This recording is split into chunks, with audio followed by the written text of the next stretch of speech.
कायमच आपल्या सर्वांच्या सुखदुःखामध्ये सहभागी असतात, बरोबर असतात। मात्र आज गोडोली गावामध्ये सन्माननीय खासदार श्रीमंत छत्रपती उदयनराजे भोसले महाराज साहेब यांच्या प्रचाराच्या निमित्ताने आजची ही सभा मुद्दामून गोडोली गावामध्ये आयोजित केलेली आहे। तुम्ही केलं महाराज साहेबांच्या समवेत विराजमान असलेले गोडोली गावचे सुपुत्र, विद्यमान नगर मंचावर उपस्थित असलेले गोडोली गावचे दुसरे सुपुत्र सभेच्या निमित्ताने सहर्ष स्वागत होते। त्याचप्रमाणे सन्माननीय आमदार आजच्या या सभेच्या निमित्ताने आपण करतोय टाळ्या वाजून या दोन्ही महाराज साहेबांचं आपण सहर्ष हार्दिक स्वागत करू लागलेले। पण या समोर येत असणारा या ज्या गोष्टी तुमच्या विचारातून नवीन तुमच्या पुढे येणाऱ्या वेगवेगळ्या चॅनलच्या माध्यमातून असेल, त्याचबरोबर सोशल मीडिया असेल, याच्या माध्यमातून गोडोलीमधल्या असणाऱ्या वेगवेगळ्या सुविधा या कशा पद्धतीने निर्माण झाल्या, कशा आपण केल्या, त्या तुम्हाला आम्हाला सर्वांना ज्ञात आहे। गोडोली गावामध्ये मी असेल, शेखर मोरे पाटील असेल, आम्हाला कुठल्या ना कुठल्या गोष्टींची खंत होती, ज्या गोष्टी आम्हाला पूर्ण करायच्या होत्या त्या पूर्ण वेगवेगळ्या माध्यमातून केल्या, वेगवेगळ्या पद्धतीनं विकास निधी, मग खासदार निधी असेल, आमदार निधी असेल, याच्या माध्यमातून केल्या। नगर परिषदेच्या माध्यमातून रोजच्या दैनंदिन सेवा सुविधा मिळतच असतात, पण ह्या सेवा सुविधा मिळत असताना सुद्धा इतर बऱ्याचशा गोष्टी असतात की ज्याला केंद्र आणि राज्यामध्ये जर सत्तास्थान तुमच्याकडे असेल तरच त्या तुमच्यापर्यंत पोहोचू शकतात। आणि याचं माध्यम हे तुमचे असणारे केंद्र आणि राज्यामधले लोकप्रतिनिधी हे महत्वाचे असतात। आणि आपला लोकप्रतिनिधी जर केंद्रामध्ये राज्यामध्ये जर असेल तर तुम्हाला कुठल्याही प्रकारची चिंता भासायची काही कारण नाही। आज तुम्हाला या ठिकाणी मला आवर्जून सांगावंसं वाटतंय की आपल्या गावामधून मतदान चांगल्या प्रकारे होत असतं, पण मी नेहमी बघतो की आमदारकीचं इलेक्शन असो, लोकसभेचं इलेक्शन असो, 2009 पासून आपण एकत्रित लढतोय। नगरपालिका हा विषय बाजूला ठेवा, जिल्हा परिषद पंचायत समिती हा विषय बाजूला ठेवा, पण मतांची टक्केवारी जी त्रिशंकू भागामधून होती ती 33%, 35% ते 41-42% पर्यंत होती। 50% आपण कधी ओलांडले नाही। मला तुम्हाला या ठिकाणी या निमित्तानं सांगायचे, मी विकास कामं किती केली हे मी सांगत बसणार आहे। विकास हा तुमच्या समोर आहे, तुम्ही बघताय रोज। ज्या रस्ते ओलांडताना तुम्हाला त्रास होता, ज्या रस्त्यावरून पाणी वाहत असताना महिला वाहून गेल्या होत्या, त्या ठिकाणी चांगल्या स्वरूपाचे रस्ते झाले, गटर झाले, चांगल्या स्वरूपाचे गार्डन्स त्या ठिकाणी उभे राहिलेले आहेत। ह्या विकास बघा आणि मग तुम्ही मतदान करा। बऱ्याचशा लोकांना हौस असते त्याची सुट्टी आपण बाहेर निघून द्यायचं, जाऊ नका। हा तुमच्या विकासाचा विकास तुम्हाला जर पुढे न्यायचा असेल तर तुम्हाला त्या दिवशी मतदान करणं आवश्यक आहे। आज बरेच लोक या निमित्ताने यायला लागलेत शहरामध्ये आणि तुम्हाला सांगायला लागलेत आम्ही हे करतो ते करतो, काही करू शकत नाही। आज किती तुम्ही मतदान केलं, काही केलं विरोधकांना, तर ते सत्तेत जाऊ शकत नाही, सत्तेचे भागीदार होऊ शकत नाही। ज्या ठिकाणी सत्तेचे भागीदार होऊ शकतो त्याच उमेदवाराच्या पाठीमागं आपण असणं अत्यंत आवश्यक आहे। त्याच्यामुळं आज राज्यामध्ये आणि केंद्रामध्ये जर आपल्याला आपले दोन्ही उमेदवार ताकदीनं जर उभे करायचे असेल तर त्यांच्या पाठीमागे आपला मतदानाचा अधिकार, आपल्या मतदानाचा आशीर्वाद त्यांना असणं अत्यंत आवश्यक आहे। मी आपल्या सर्वांना विनंती करतो की संपूर्ण लोकसभेची यंत्रणा मी जरी बघत असलो, मी रोजची ऑपरेट करत असलो, तरी थोडीशी आपल्या भागातून आपल्या लोकांची जबाबदारी आहे। मी या संपूर्ण प्रचार यंत्रणेमधली पहिल्या सभेमध्ये आज सामील झालो, कारण ती यंत्रणा राबवत असताना मला शक्य होत नव्हतं। म्हणून मी तुम्हाला सांगतो की मतदानाचा टक्का शाहूपुरी, शाहूनगर, इतर आपला त्रिशंकू भाग या भागातून अत्यंत अल्प प्रमाणात आतापर्यंत होत आलाय। माझी विनंती आहे सर्व कार्यकर्त्यांना, आता दोन्ही महाराजांना किती वेळ मिळतो आपल्या भागामध्ये द्यायला मतदानाच्या दिवशी मला माहित नाही, पण या निवडणुकीमध्ये तुम्ही उमेदवार आहेत असं समजायचं आणि आपण मतदान करून घ्यायचं। ही निवडणूक अत्यंत सुरक्षित आपल्याला आपल्या भविष्याच्या प्रगतीची ठरणार आहे।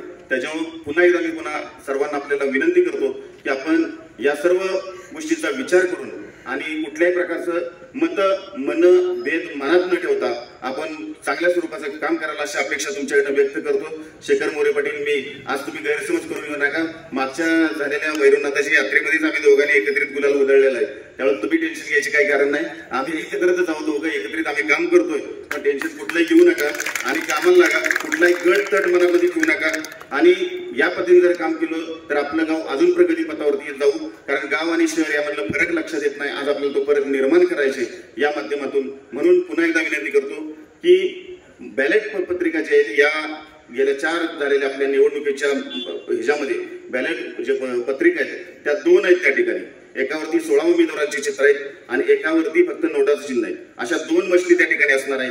ज्या ठिकाणी नोट आहे तिथं एकच हे, तिथं तुम्हाला जायचं काही कारण नाही। आणि जिथं 16 बटन आहेत त्या ठिकाणी मध्ये 2 नंबरचं बटन महाराज साहेबांचं बटन आहे, ते बटन आपल्याला दाबायचे आणि महाराज साहेबांना प्रचंड मतानं निवडून द्यावी ही मी अपेक्षा व्यक्त करतो आणि थांबतो। जय हिंद, जय महाराष्ट्र। सातारा लोकसभा मतदारसंघाचे महायुतीचे उमेदवार श्रीमंत छत्रपती उदयनराजे भोसले यांच्या प्रचारात आज भैरवनाथ पटांगणावर मोठ्या संख्येने कोपरा सभा पार पडते। या सभेच्या प्रचारात उपस्थित असलेले आपल्या सातारा जावळीचे लोकप्रिय आमदार श्रीमंत छत्रपती शिवेंद्रसिंहराजे भोसले, तसेच आपले कोडोली गावचे माजी उपनगराध्यक्ष दत्ता बनकर, तसेच अशोकराव मोरे दादा, आपल्या पतसंस्था फेडरेशनचे व्यंकटराव मोरे बापू, या प्रभागाच्या नगरसेविका मनीषाताई काळुके, नगरसेवक रणजित साळुके, समाजसेवक धीरजभाई पठाण, विलास, भाजपच्या वरिष्ठ नेत्यांना सातारा मतदारसंघातील उमेदवारास तिकीट मिळेल त्या उमेदवारास गट तट तसेच मतभेद व मनभेद विसरून सातारा जावली मतदारसंघातून भरघोस असे मतदानाचे लीड देऊन विजय करण्याचा शब्द दिला होता. या शब्दाला मान देऊन बाबाराजांनी पायाला भिंगरी लावून माननीय उदयनराजे भोसले यांचे प्रचारार्थ आघाडी घेतली आहे.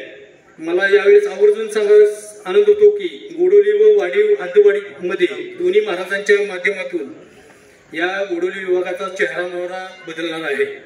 अनेक महत्वाकांक्षी प्रकल्प या दोघांच्या माध्यमातून आकारास येणार असून शाहूनगर गोडोली त्रिशंकू विभागात 24/7 32 कोटींची पाणी योजना, तसेच गोडोली त्रिशंकू विभागासाठी छत्रपती संभाजी स्मारक क्रीडा संकुल व गोडोली तळे सुशोभीकरण या कामामध्ये भरीव निधी दिला आहे. काही कामे पूर्णत्वाच्या मार्गावर येत आहे, काही कामांच्या वर्क ऑर्डर तयार झालेले आहे. या दोघांच्या माध्यमातून गोडोली विभागाचा चेहरा बदलणार आहे. तरी येणाऱ्या निवडणुकीत आपण श्रीमंत छत्रपती खासदार उदयनराजे भोसले यांना भरघोस मताने निवडून आणून त्याचा निर्धार करूया. आणि मी माझं छोटेखानी भाषण संपवतो. जय हिंद, जय महाराष्ट्र.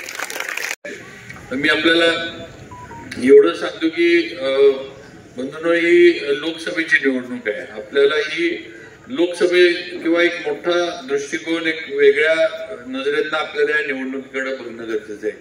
आज या निवडणुकीतनं आपण भले आपल्याला मोदींना मतदान करता येत नसेल थेट, पण एक लक्षात घ्या, उदयनराजेंच्या कमळाच्या समोरचं बटन दाबून तुम्ही मोदींनाच मतदान करता हे लक्षात घेतलं पाहिजे. कारण उद्या सरकार स्थापन होणार आहे भाजपचं.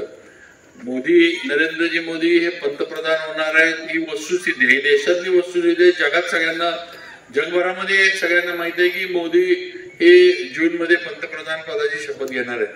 आणि असं असताना प्रवाह देशातला आपण सगळा बघत असताना, सगळं आपल्याला कळत असताना, आपला खासदार हा सत्तारूढ पार्टीचा किंवा सत्तारूढ बाजूचा असला पाहिजे, तर आपल्याला हक्कानं कामं ही केंद्र सरकारकडनं आपल्या मतदारसंघातली जी आहे ती आपल्याला करून घेता येतील, आणता येतील, ही वस्तुस्थिती आहे.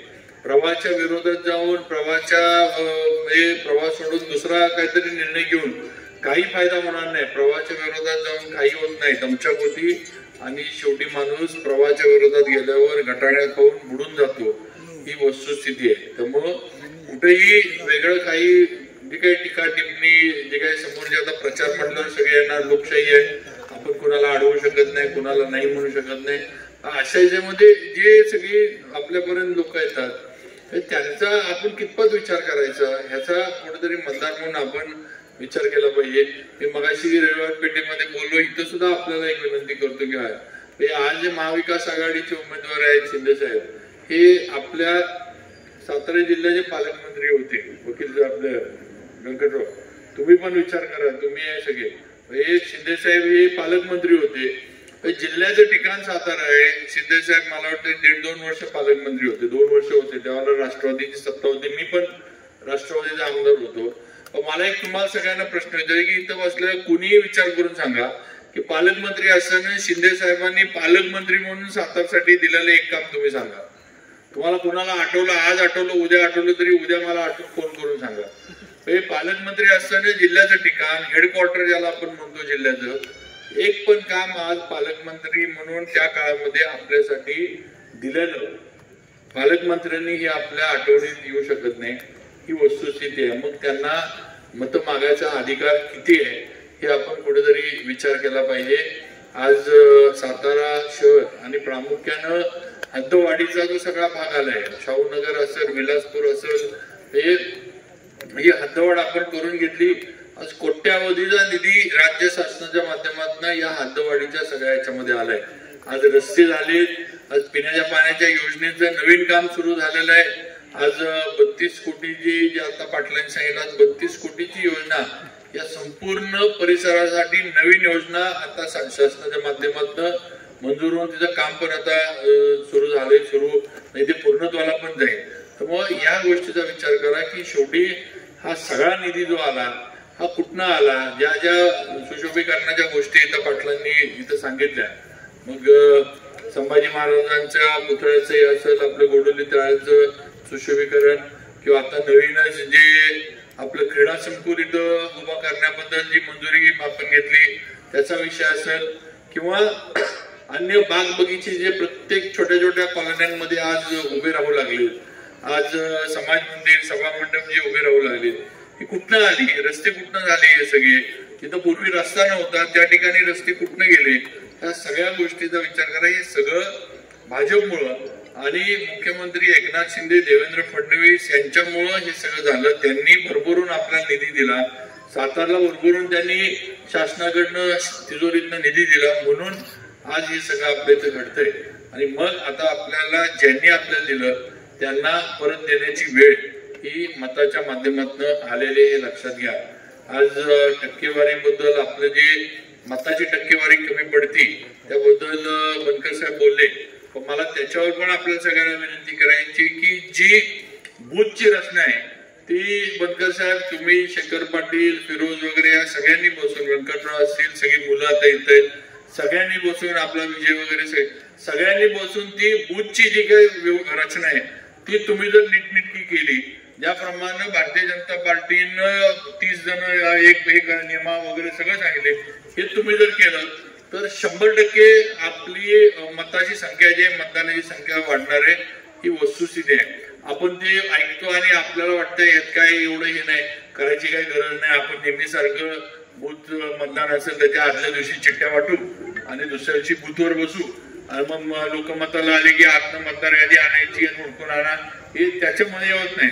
तुम्ही तेवढे ठराविक जे त्यांनी घालून दिले की एका पानावर असणारी घरं जी असतील तेवढीच घरं एकानं बघायची, तेवढ्यावर लक्ष ठेवायचं, त्यांनाच भेटायचं, तेवढीच मतं आणायची आणि त्यानं त्याच्या कामाला निघून ठेवले.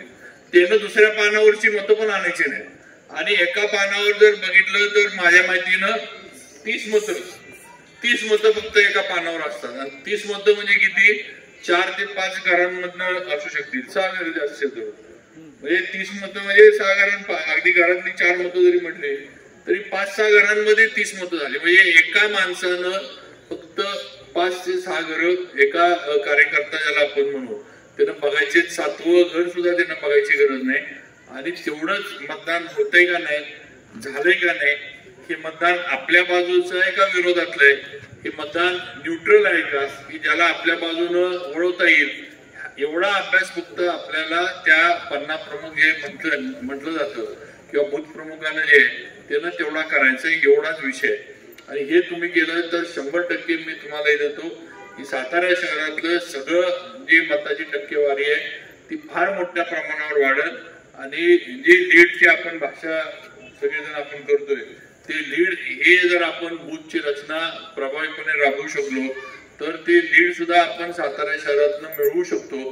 ही वस्तुस्थिती आहे. आज इथं तसं पाहिलं तर विरोधी महाविकास आघाडीचं फार काही साताऱ्यामध्ये शहरामध्ये किंवा इथं फार कोण मोठे कार्यकर्ते त्यांच्या मागे आहे किंवा त्यांची काही यंत्रणा आहे असं काही नाही. एवढं असताना आपण कमी पडून चालणार नाही.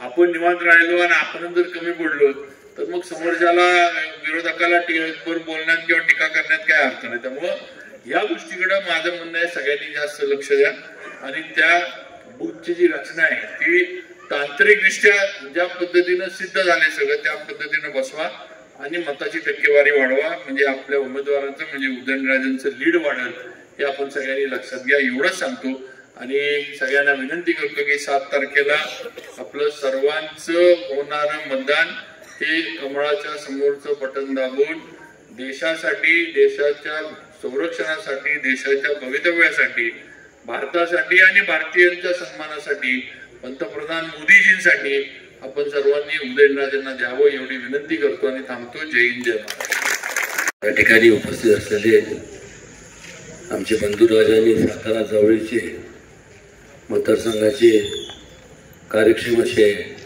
आमदार शिवेंद्रराजे,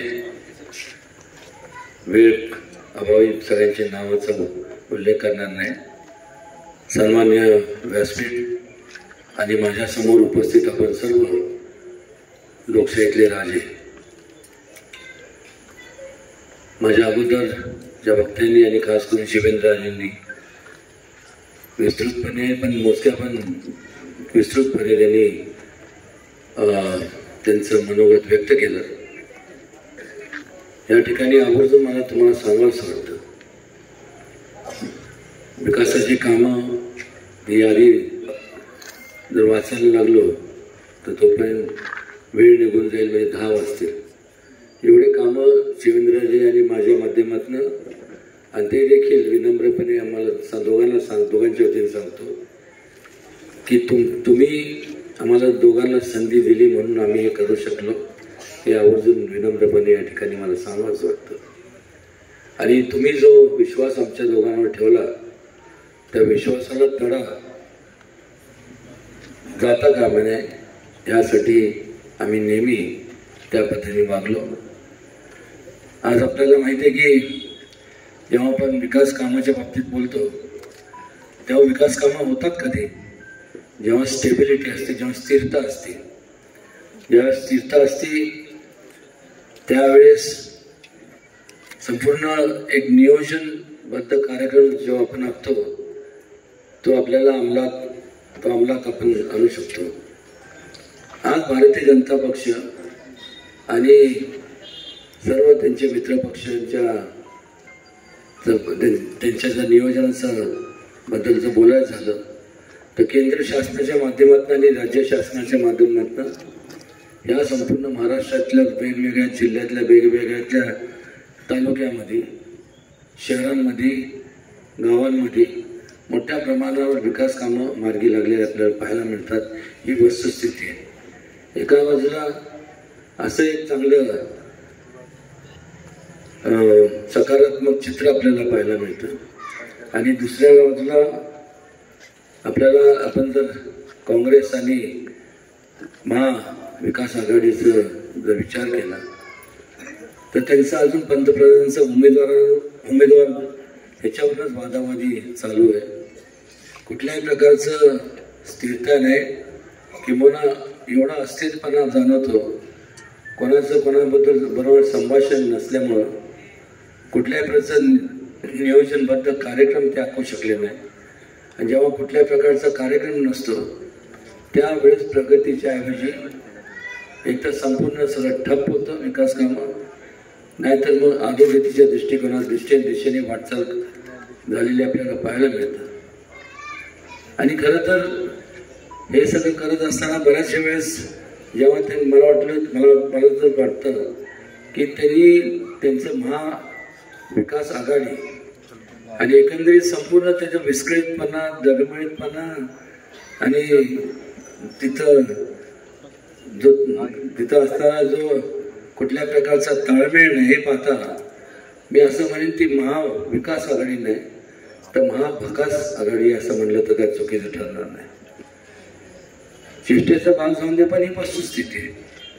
आणि 5 वर्षाचा कालावधी जो असतो तो छोटा कालावधी नसतो. भरपूर 5 वर्षाच्या कालावधीमध्ये आपल्याला भरपूर कामं मार्गी आपण लावू शकतो. आणि त्यामुळं तुमचं मत जे आहे हे लाख मोलाचं आहे.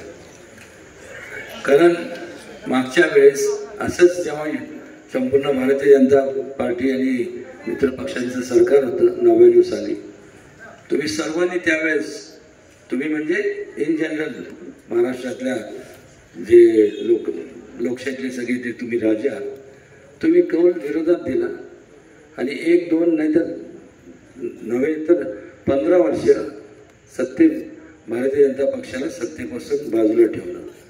परिणाम काय झाला तर जे म्हणून ह्या संपूर्ण जे विकासाच्या कामाच्या बाबतीत एकदम मरगळ आली, कुठल्या प्रकारचे फंड देऊ शकले नाही.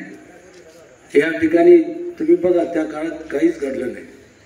पण मात्र ज्यावेळेस तुम्ही परिवर्तन केलं, पुन्हा महायुतीला तुम्ही सत्तेत आणलं, तुम्ही जे आशीर्वाद दिले आणि नरेंद्र मोदींच्या कुशल नेतृत्वाखाली केंद्रात आणि राज्यात जे काही सरकार चालू आहे भारतीय जनता पक्ष मित्र पक्षांचं महायुतीचं, त्यामुळं त्यावेळेस 15 वर्षाचा काल कुठलाही निधी आला नाही. आता एवढ्या मोठ्या प्रमाणावरती निधी आपल्या सातारा शहराचाच आपण विचार केला तर केला, बाकी जिल्ह्याचं तर वेगळंच आहे. मला आवर्जून सांगावं वाटतं की या 5 वर्षामध्ये आम्ही जो काढलेलं हे म्हणजे संपूर्ण खासदारकीच्या मतदारसंघात 9,995 सगळे 95 कोटी म्हणजे जवळपास 10,000 कोटीचा निधी वेगवेगळ्या कामासाठी ह्या संपूर्ण जिल्ह्यात आलेला आहे. त्याचा आम्ही आमच्या जाहीरनाम्यामध्ये उल्लेख केला, ते छापला आहे. तो जाहीरनामा आपल्यापर्यंत या एखादा काही ठिकाणी पोच झालाय, तर त्याच्यात आपण बघा म्हणजे त्यात खोटं काही नाही. जेव्हा जे आलेलं आहे जे दिसते आपल्याला त्याचीच मांडणी केली. आणि हे होत असताना मगाशी शिवेंद्रराजेंनी जे उल्लेख केला, सत्ता ही कोणाची येणार ह्याच्याबद्दल म्हणजे दुमत कोणाचंच नाही आहे. आणि असं असताना मग आपलं मत वाया का घालवायचं आणि कशा करता. पण आत्ताचे जे सध्याचे जे महाबाकास आघाडीचे जे उमेदवार आहेत यांनी त्यांच्या ज्या संपूर्ण ज्यावेळेस त्यांनी पालकमंत्री या म्हणून या ठिकाणी कार्यरत होते या 15 वर्षाच्या कालावधीमध्ये, त्यावेळेस झालं काय तर कुठल्या प्रकारचा निधी तर दिला नाही. किंबहुना आज नैतिकदृष्ट्या त्यांना कुठल्याही प्रकारे केवळ हितच नाही सातारा शहरात नाही तर या संपूर्ण सातारा लोकसभा मतदारसंघात कुठेही जाऊन मत मागण्याचा अधिकार याच्याकरता नाही की त्यांच्याकडे सिंचन खातं होतं म्हणजे इरिगेशन खातं होतं. आणि ह्या 15 वर्षाच्या कालावधीत 1 रुपया सुद्धा ह्या जिल्ह्याकरता निधी त्यांनी दिला नाही. बरेच प्रकल्प रखडले गेले, त्याबरोबर पिण्याच्या पाण्याचा प्रश्न तसाच प्रलंबित राहिला, शेतीच्या पाण्याचा प्रश्न सुद्धा मार्गी लागला नाही. पण ज्यावेळेस सरकार बदलल्यानंतर आज तुम्ही पाहता की एकदम जमीन आसमानचा फरक पाहायला मिळतो. ठिकठिकाणी मोठ्या प्रमाणात केंद्र शासनाच्या आणि राज्य शासनाच्या माध्यमातून निधी ह्या संपूर्ण जिल्ह्याला ह्याच जिल्ह्याला का महाराष्ट्रभर ज्या ज्या ठिकाणी संपूर्ण पाण्याशी संबंधित जे काही प्रोजेक्ट्स आहेत त्याच्याकरता भरपूर निधी देण्यात आला. आणि आज त्याच्यामुळं आज एक प्रकारचा मोठा दिलासा लोकांना मिळाला, शेतकऱ्यांना मिळाला.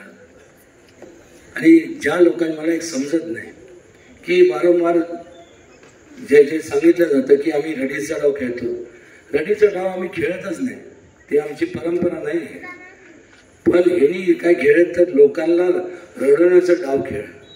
ज्या लोकांच्या जीवावरती ते मोठे झाले त्यांच्या टाळूवरच संपूर्ण मलिदा संपूर्ण त्यांना डबऱ्यात घालण्याचं काम केलं आणि संपूर्ण मलिदा ह्यांनी संपूर्ण एक प्रकारचा घोटाळा केला आणि ते सिद्ध झालं.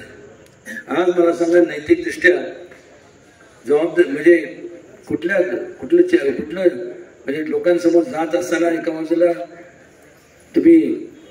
शिष्टाचार आणि एका बाजूला भ्रष्टाचार. लोक भ्रष्टाचाराला कधीच मतदान करत नाही. आणि जर ज्या लोकांच्या बाबतीत असं घडलं, आज मला सांगा की आज त्या लोकांची काय अवस्था आहे. आणि इथं तर ते निवडून येणारच नाही, कारण की कालची जी सभा होती ती प्रचाराची सभा नव्हती, ती विजयीची सभा होती. आणि औपचारिकता फक्त बाकी राहिलेली आहे. 7 तारखेला मतदान आणि 4 तारखेला निकाल. हे जरी बरोबर असलं तर मगाशी शिवराजेशी म्हणाले आणि महत्वाचा मुद्दा आहे लक्षात घ्या. उन्हाळ्याचे दिवस आहेत आणि त्यामुळं संपूर्ण नियोजन ह्या संपूर्ण मतदार आणायचं ते आम्ही संपूर्ण करू. पण त्या भागातले म्हणजे इथले जे सगळं तरुण जे वर्ग आहे, आपण तुमच्या एरिया वाईज फक्त तुम्ही जरी तेवढं सांभाळलं तरी चित्कार झाला. आणि मी आपल्याला एक शब्द देतो की ह्या संपूर्ण केवळ ह्या निवडणुकीपुरतं मी हे बोलत नाही. भविष्य काळात जेव्हा आमदारकीच्या निवडणुका जाहीर होतील त्यावेळेस 6च्या 6 आमदारकीच्या मतदारसंघात प्रत्येकाच्या करता जेवढं मी माझ्या खासदारकीच्या माझ्या स्वतःच्या निवडणुकीत जेवढा मी कष्ट घेतोय तेवढंच किंवा जास्त कष्ट मी सगळ्यांसाठी घेणार आणि आणि त्याचबरोबर एक विचार माझ्या मनात आला की त्यानंतर लोकांच्या मनात विचार येणं स्वाभाविक आहे की पुढं स्थानिक स्वराज्य संस्थेच्या बाबतीत मग काय स्थानिक स्वराज्य संस्थेच्या बाबतीत त्या ठिकाणी जो मला वाटतं म्हणजे ह्याच्यावर चर्चा होऊ शकते. जे काय तज्ज्ञ संपूर्ण शिवराजी तज्ज्ञ त्यांचे सहकारी आहेत त्यांनी व आमच्याबरोबर माझ्याबरोबर जे त्यांनी बसावं आणि ज्याचं आजपर्यंत ज्यांनी जास्तीत जास्त लोकांची सेवा केली आहे हा निकष मला लावला तर ते जास्त उपयुक्त राहील. कारण की लोक जेव्हा खासदार आमदार किंवा लोकप्रतिनिधी निवडून देतात त्यावेळेस त्यांची अपेक्षा असते की त्या आपल्या लोकप्रतिनिधींकडनं जास्तीत जास्त आपले विकास कामं मार्गी लागले पाहिजेत. आणि हे बोलत असताना आपण दुसरा एक विचार करणं गरजेचं आहे की देवी सांगितलं जाता मी कालच्या सभेत थोडं बोललो म्हणजे कारण नसताना जातीमध्ये तेढ निर्माण करायचं काम चालू आहे की संविधान बदललं झालं. संविधान बदलण्याचा विशेष उद्भवत नाही. आज आपल्या डॉक्टर बाबासाहेब आंबेडकरांच्या कुशल नेतृत्वाखाली आज त्यांच्याप्रती जे संपूर्ण